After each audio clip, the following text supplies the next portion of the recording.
Everyone, my name is George, and in today's video I'll be showing you guys a quick guide on version control with Git and GitHub Desktop. So whether you're already a developer or just a beginner, understanding version control can save you a lot of time and frustration when working with your code. Here's a quick visual example of version control. This right here is your main branch. It represents the timeline of your project.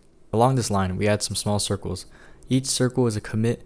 Think of a commit like your save point for your code. This dot right here represents your initial commit, and this one right here represents your latest commit. Let's say you want to add a new feature without messing up the main project. Instead of making changes directly, you can create a new branch. This branch has all the code from the latest commit. You can make multiple commits here, safely working on your changes without affecting the main branch. So now, once whatever you're working on is completed and tested, you can merge it back into the main branch. So let's say you want to back up your project and share it with others. That's where GitHub comes in. GitHub is a cloud-based platform that stores your Git repositories, and to save your changes online, you push your commits from your computer to GitHub. Think of it like uploading your work to a safe storage space. Now, if you switch to another computer or if someone else is working on the same project, you both can pull the latest changes from GitHub back to your device. This keeps everyone working with the most updated version. So, now that you're getting the gist on version control systems, what is Git? Git is one of the most popular version control systems out there, allowing you to track every change you make, compare versions, and even undo mistakes. It's like a time machine for your code. And then GitHub, the cloud-based platform that stores your Git repositories and even allows you to collaborate with others. Also, before we continue on with this video, if you haven't already, download GitHub Desktop to your device and create a GitHub account before continuing. So once you have GitHub Desktop installed, if you're on Mac, go to GitHub Desktop, click Settings, and connect to your GitHub account. And if you're on Windows, click Files, Open, and connect to your GitHub account. So from here you can see, you can manage your repositories, check commit history, and much more. Let's start by creating a new repository. Click on Current Repository, then select Create New Repository.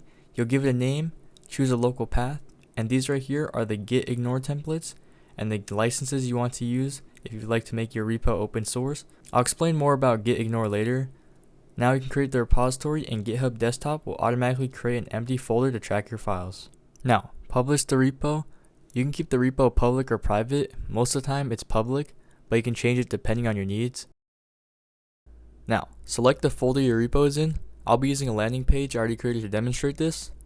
So now let's make some changes. The text kind of hard to see and I want to change the background color of it. I'll add some padding and change the background color of the div in CSS. As you can see, the background has changed and the text became more readable.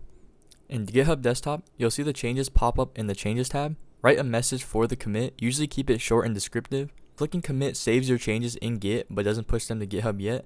To upload the changes to GitHub, click the Push Origin button. This uploads your commits to the cloud, and here you can see the history of the commits. What if you make a mistake and you want to go back to a previous version? No worries. You can easily revert changes in GitHub Desktop. As you can see, half the page is gone. So now, even if I click commit and push it to the cloud, you can still revert those changes. So head to the History tab, and this is where you'll see all your previous commits. And to undo a change, right click on a previous commit and click Revert Changes in Commit. Now Git will create a new commit that undoes those changes. Click Push Origin to save that reverted change to the cloud. As you can see, all the code is back and the website is just like how it was. Let's say you or someone else wants to work on a feature for the website. Branches let you work on code without affecting the main code base. You can create a new branch by clicking Current Branch in the top menu and choosing New Branch. Name it however you like. I like to put my name just in case there's a lot of branches and it lets me easily find which one I'm working on. Now, publish the branch, and here you can see it's all the same code from the main branch's latest commit. Let's say you or someone else wants to make the About page look nicer. After changing the CSS, you can see all the changes you made. Then once you commit and push the origin, it allows you to see when a branch was last updated. We go back to the main branch, and you can see the website and the code is just like how it originally was. To merge the branch's code onto the main code, start by changing your current repository to main. Now click Choose a repository to merge into main. Choose the repository you want to merge and push origin. Now the main branch has all the code from the other branch. This is how teams collaborate on a big project, by working on separate branches and merging their changes once they're ready. One last thing I want to cover is how to use a git ignore file. This is super important for keeping sensitive files, unnecessary clutter, and large files out of your repository. You don't want important information being put to the cloud for everyone else to see. Start by going to your root folder and type .gitignore to create a gitignore file. A gitignore file tells Git which files and folders it should ignore.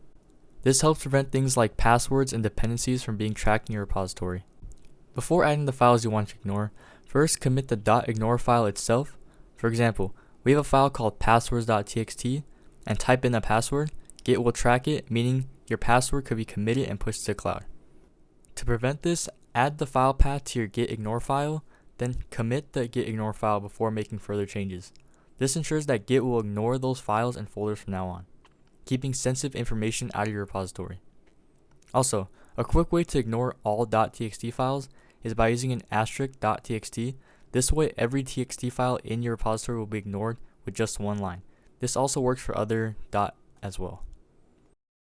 To recap, Git and GitHub Desktop help you track your changes, revert mistakes, and even collaborate with others.